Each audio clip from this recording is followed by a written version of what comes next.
Assalamu alaikum. Welcome to Naim's Virtual Academy. Today we will discuss Cabinet Mission Plan. Cabinet Mission Plan 1946.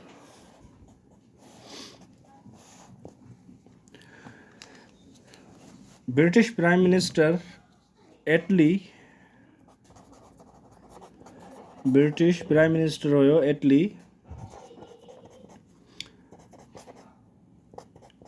एटली उन हिकिड़ो जेको आहे सो delegation ठाहियो announced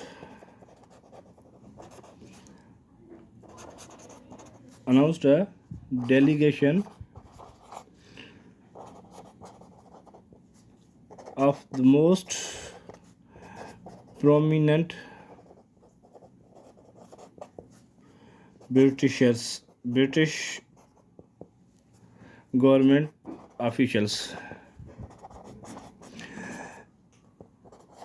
जॾहिं एटली prime minister थियो त उन हिकिड़ो जेको आहे सो डेलीगेशन जेको आहे सो जेके ब्रिटिश जा मोस्ट प्रोमिनेंट ऑफिशियल्स हुआ उन्हनि जो मां हिकिड़ो डेलीगेशन तयारु कयो सब कॉन्टिनेंट इंडिया मोकिलण लाइ त जीअं इंडिया में जेके कॉन्स्टिट्यूशनल इशूज़ अञा ताईं हलनि पिया उन्हनि खे जीअं रिज़ॉल्व करे सघिजे। हाणे उन्हनि में डेलीगेशन में केरु हुयो? हिकिड़ो लॉर्ड पैट्रिक, ठीकु आहे, लॉर्ड पैट्रिक लॉरेंस जेको आहे सो केरु हुयो? Secretary of state for India. ठीकु आहे। ॿियो जेको हुयो ॿियो मोकिलियो जेको आहे सो स्टेफर्ड क्रिप्स, जेको 1942 में क्रिप्स मिशन में बि हुयो। स्टेफर्ड क्रिप्स, ठीकु आहे। हाणे उन वक़्तु जेको आहे सो स्टेफर्ड क्रिप्स छा हुयो? उन वक़्तु जेको आहे सो स्टेफर्ड क्रिप्स जेको प्रेसिडेंट हुयो ब्रिटिश ट्रेड बोर्ड जो या ट्रेडर्स बोर्ड जो। ठीकु आहे। ऐं टियों नंबर जेको आहे सो हुयो एवी एलेक्जेंडर,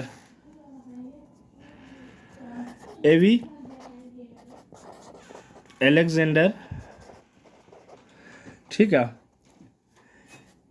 जेको आहे सो टिनि ॼणनि जो डेलीगेशन ठाहियईं। लॉर्ड पैट्रिक लॉरेंस जेको आहे सो secretary of state for India हुयो, स्टेफर्ड क्रिप्स जेको चेयरमैन बोर्ड हुयो हुनजो ब्रिटिश ट्रेडर्स जो, ऐं एवी एलेक्जेंडर। ठीकु आहे। उन्हनि खे हिकिड़ो मिशन ॾिनई, तव्हां जेको आहे सो इंडिया सभु वञो ऐं जेको आहे सो उन जा जेके इशूज़ आहिनि उन्हनि खे रिज़ॉल्व करण जी कोशिशि कयो। ठीकु। हाणे इहो जेको आहे सो डेलीगेशन जेको हूंदो आहे कैबिनेट मिशन प्लान वारो डेलीगेशन जॾहिं इंडिया में अराइव कॾहिं थींदो आहे? मार्च 1946 में इंडिया पहुचंदो आहे। ठीकु। कैबिनेट मिशन प्लान मार्च 1946 में इंडिया पहुचंदो आहे। उन जा जेके प्लान्स हूंदियूं आहिनि उन जी रिकमेंडेशन्स हूंदियूं आहिनि, कुझु रिकमेंडेशन्स खणी ईंदा आहिनि। रिकमेंडेशन्स छाजे लाइ खणी ईंदा आहिनि? त जीअं मुस्लमान जेको आहे हाणे पंहिंजी आज़ादी ते तमामु घणो फोकस पिया कनि, ज़ोर पिया भरनि त पाकिस्तान ठहणु खपे। ठीकु आहे। ऐं कांग्रेस जो इहा ई डिमांड हुई त मुस्लमान ऐं हिंदू जेको आहे सो हिकिड़ी यूनियन इंडिया में गॾु रहनि। ठीकु आहे। जंहिंजो जेको आहे सो हिकिड़ो सेंटर जेको आहे सो इंडिया हुजे, उन में जेको आहे सो पॉपुलेशन जे वाइज़ जेको आहे सो एरिया जेके आहिनि उनखे स्टेट करे उन्हनि खे सेपरेट कयो वञे। पर मुस्लमाननि जेको आहे सो उन जी उन डिमांड ते न पिया हलनि, उन ॻाल्हि ते न पिया वञनि। मुस्लमान हाणे चवनि पिया कंप्लीट जेको आहे सो सेपरेशन या कंप्लीट आज़ादी खपे, पाकिस्तान जेको आहे सो असांखे ठाहिणो आहे। हाणे कैबिनेट मिशन जेको आहे सो आयो जॾहिं इंडिया पहुचे थो त उहो रिकमेंडेशन्स खणी ईंदो आहे त जीअं ब्रिटिशर्स जा मसइला जेके आहिनि हिन जा इंडियन्स जा मसइला जेके आहिनि उन्हनि खे हल करे सघिजे। हाणे उन्हनि जूं रिकमेंडेशन्स कहिड़ी हूंदियूं आहिनि? ठीकु आहे। हाणे उन्हनि जी रिकमेंडेशन जेके हूंदियूं आहिनि, नंबर 1 रिकमेंडेशन जेका उनजी हूंदी आहे त Indian union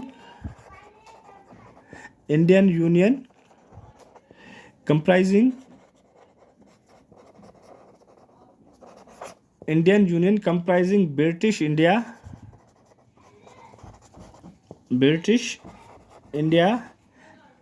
and princely states। ऐं सभ खां पहिरीं जेका उन डिमांड उनमें रिकमेंडेशन हूंदी आहे त इंडियन यूनियन हुजणु खपे, जंहिंमें ब्रिटिश जा ऑफिशियल बि हुजनि ऐं जेको आहे सो प्रिंसली स्टेट्स जा माण्हू बि हुजनि, ठीकु आहे। छो जो ब्रिटिश जेको आहे सब कॉन्टिनेंट मां वञण जे कंहिं मूड में हुई कोन।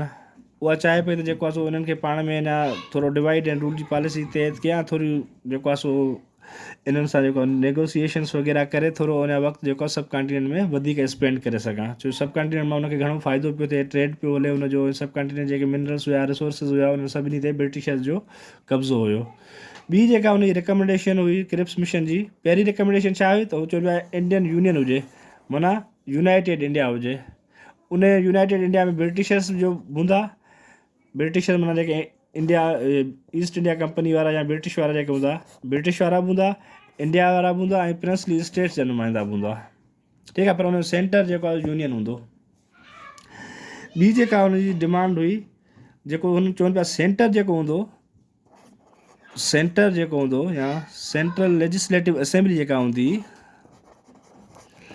सेंट्रल लेजिस्लेटिव असेंबली जेका हूंदी उहा डील कंदी, will deal the affairs of foreign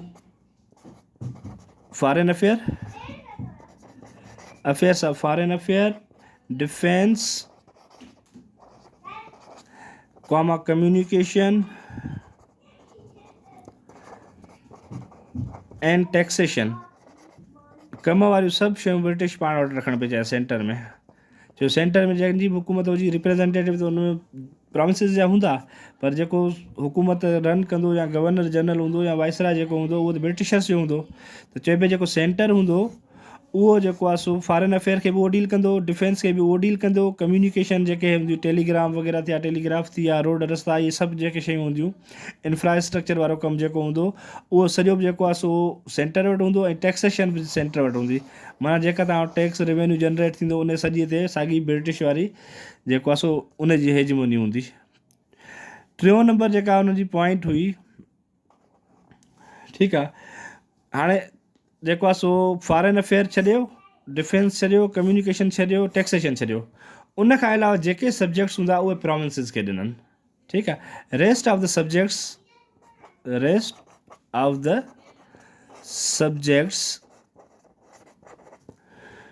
will be under the control of provinces. हाणे जेको आहे सो फॉरेन अफेयर खे छॾियो, डिफेंस खे छॾियो, कम्युनिकेशन खे छॾियो ऐं टैक्सेशन खे छॾियो, उन खां अलावा ॿिया जेके मसाइल हूंदा उहो जेको आहे सो प्रोविंसिस जी पंहिंजी मर्ज़ी आहे त उन्हनि खे कीअं था डील कनि, उहो प्रोविंसिस जे जेको आहे सो हक़ में उन्हनि ॾिनो, भाउ उन्हनि खे डील प्रोविंसिस पाण कंदा, सूबा पाण उनखे ॾिसंदा त उनखे छा था कनि, कहिड़े नमूने अमेंडमेंट्स था कनि या कहिड़े नमूने उन्हनि खे हलाइनि था, उहा प्रोविंसिस जी मर्ज़ी हूंदी, ठीकु आहे। ॿी जेका रिकमेंडेशन उन्हनि ॾिनी, चौथो नंबर पॉइंट जेका उन्हनि ॾिनी, there will be a legislature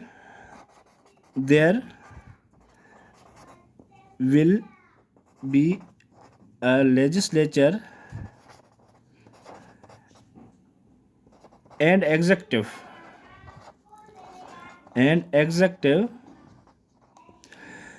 हाणे हिकिड़ो उन में ॿुधायो त हिकिड़ो लेजिस्लेचर हूंदो ऐं एग्ज़ेक्टिव हूंदी। जीअं असां वटि सेंटर में जेको आहे हिकिड़ी सेनेट आहे ऐं हिकिड़ी क़ौमी असेंबली आहे, अहिड़े नमूने सां हिकिड़ो लेजिस्लेचर जो त हूंदो ऐं ॿियो एग्ज़ेक्टिव हूंदो, जेको comprises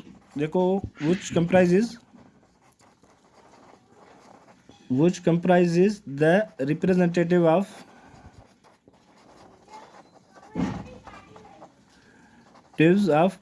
provinces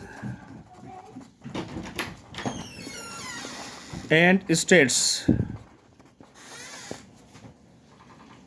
ठीकु आहे। हुननि ॿियो इहो चयो त जेको आहे सो जेको सेंटर लेजिस्लेचर ॿ हूंदा, हुन में जेको हिकिड़ो सेंटर लेजिस्लेटर एग्ज़ेक्टिव हूंदो, ॿियो लेजिस्लेटर हूंदो, उहो कंप्राइज़ कंदो जेको आहे सो उन में जेको आहे सो रिप्रेजेंटेटिव्स हूंदा, सूबनि जा बि रिप्रेजेंटेटिव हूंदा ऐं स्टेट्स जा बि रिप्रेजेंटेटिव हूंदा, ठीकु आहे। जीअं असां वटि नेशनल असेंबलीअ में सेनेट में हूंदा आहिनि, सूबनि जा जेको आहे सो नॉमिनेटेड माण्हू हूंदा आहिनि ऐं जेको आहे सो प्लस में जेको आहे सो इलेक्टेड माण्हू मेंबर्स बि हूंदा आहिनि। अहिड़े नमूने चौथो नंबर पॉइंट में उन्हनि जेको आहे सो इहो रखियो त असां लेजिस्लेचर ठाहींदासीं, हिकिड़ो लेजिस्लेटर हूंदो ऐं ॿी जेको आहे सो एग्ज़ेक्टिव बॉडी हूंदी ऐं ॿिन्ही में जेको आहे रिप्रेज़ेंटेटिव जेके हूंदा उहे सूबनि जा हूंदा ऐं ॿियूं जेके प्रिंसली स्टेट्स आज़ादु रियासतूं हूंदियूं उन्हनि जा रिप्रेज़ेंटेटिव्स हूंदा। ठीकु आहे। टियों नंबर जेका हिन 5 नंबर जेका हिन जी पॉइंट हुई,